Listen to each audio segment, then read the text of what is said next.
Wow. Okay. Fifth time's a charm. All right. So my point of this video is just basically to talk about why game developers should consider using alt tech. And in order to use alt tech, they can basically help connect with other people, like human to human, in meaningful ways where they can get people to actually try out and play their games, and vice versa, finding other people's games content that you can engage with and build this idea of this kind of community, being part of one, and or building a community that will also enjoy your game content. That is the number one goal. Forget the money, forget everything else. Making games that people like and enjoy is the number one goal as a game developer. Okay, I just want to bring this up. Jack Universe was talking to me more, and he came up with this point, and I just want to bring this up that, according to him, there still is a verification issue. And just to note that he's mentioning that it's like particularly bad question to use services means of advertising, since if anyone disagrees with your game's content, your real name is out there, and if anyone really disagrees with you, well, at risk of having your ID doxed too. So, I mean, for us, just as I continue with this idea of connecting to people to play your game, is that, freedom of speech is still not technically free.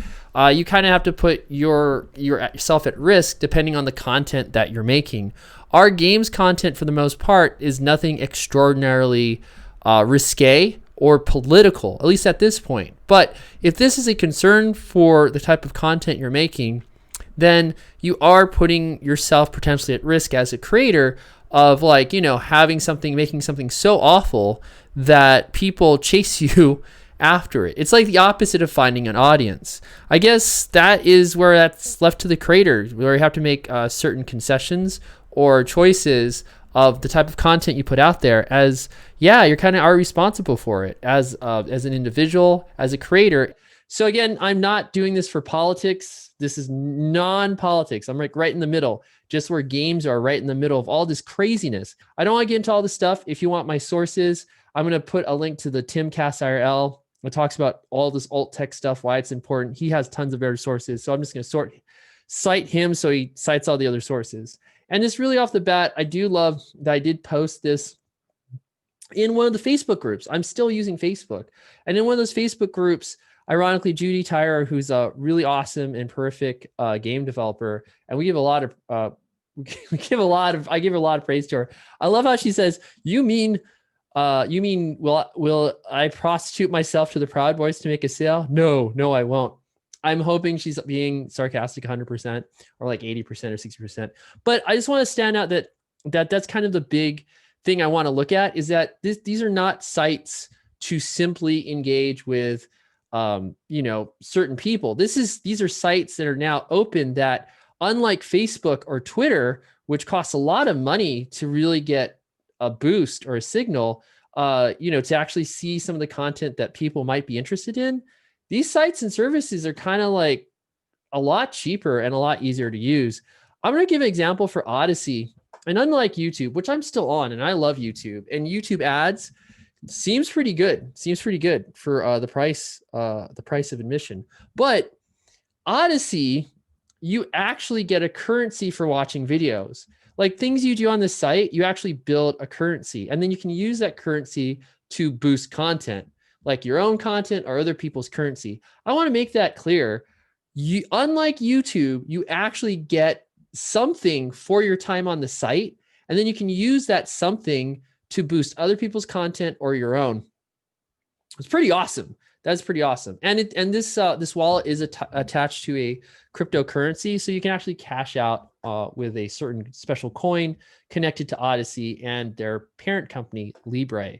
Now, the other thing is that there's mines, and I tried to do stuff like a year ago, but I didn't keep up with mines because I was just like, I'm just way too busy. I don't have time for all this social media. So I wasn't really interested. But what's really cool is I'm starting to I got a token. That's really cool. And I just got a subscriber.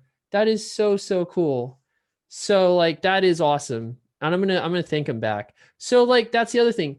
This also, you're gonna see a theme with all these new sites. For my time, I get their currency. And with that currency, I can boost posts.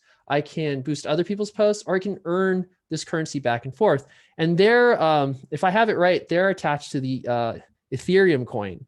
So again, you're going to see this pattern. All these new services are attached to a type of coin or blockchain technology, and you can earn that technology, not the technology, you can earn that coin, that currency, and on the service and actually use it, unlike Facebook or Twitter or YouTube.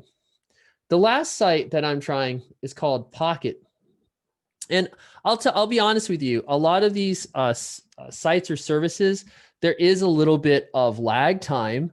And there is. I've noticed that with Odyssey Video has a little lag time. Mine seems pretty good, but I have a little gripe with mine's and how you can get videos up there. So it's not as user friendly as I'd like it to be. But PocketNet beta, which is really cool.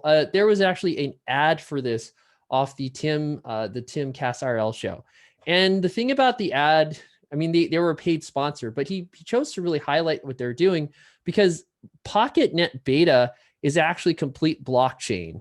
So you have your own like custom little code or whatever, and there's no one keeping your data. So the thing is, it's kind of sad, is it's slower.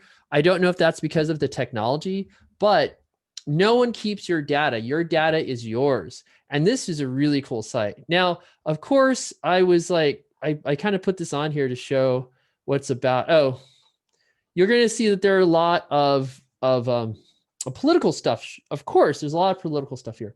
But going on an alternative Google, which I really like, which is Brave. On the Brave browser, I typed in game dev. And what's great about this is there are other people that have just started using the site. I mean, I think relatively November 4th, oh my, 2020. Well, the point is that there's some visibility here that you don't have in other places. And so I was like excited to see that some people are actually posting some game dev stuff here. Now, they haven't really kept up with it, but I think that this is, again, a nice place to be, especially since PocketNet beta is actual true blockchain. And it'd be nice to have some presence here and, interact with the community, so forth and so on. And the ironic thing is there's a lot of great game dev stuff on Twitter. But the funny thing is, and I'm going to say this ironic, I don't really like Twitter because I also feel it's too political. And that sounds funny, but I don't need to get myself in trouble or bump into content I don't necessarily want to see, as I just make relatively neutral content. We're just making games, they're not really making massive statements. We're just trying to make fun experiences. Speaking of which, I'm going to wrap this up. I guess I'm going to kind of do this like haphazardly, forgive me, but we are trying to branch out ourselves, and I already got the game dev class. So yeah, I will put a link here. I will check this. I'm going to keep it relatively simple. I haven't even put the rules yet. I'm just going to, if anyone's interested in joining it, dropping me a message there. There is an invite. That's basically it. If you're interested in like making games and or asking for some help, stop on by. That's what's going to happen. So I'm going to put this link in a couple, I guess I'll put this link in a couple of videos later when I clean it up, but we are going to be trying to make some more bigger pushes as far as like doing this as an actual business, as far as educating people. And I definitely want to make more free content or like free classes or events so that, you don't have to have money. If you have the passion and interest to do game development, that's what this Discord's going to be. That's what my presence on Mind, or should say our presence, is going to be on minds.com. Same thing with Odyssey, and the same thing with that, Pocket app. Wherever you can find us, that's what we're going to be doing. And the other thing too is that I am part of a Facebook group. I'll put that down below. Might as well if you're on Facebook. And people are just posting the stuff that they're doing. There's some really cool projects in there, but the Facebook group has grown over like 3,000 people. So to wrap up this video, no, I'm not saying leave everything behind, but I am saying there is some value in actually going on these sites and services. Okay. Hope to see you in the next one. The next video will be testing. I'll be putting that up in about 24 hours or so. It'll be testing the game dev class bouncer that we're working on. And I'll be trying to mix content where I do like regular game development videos and stuff like this. So, if you like it, hit the like button. If you don't like it, hit the don't like button, I guess. Thanks for hanging out. I'll see you all in the next one. Bye.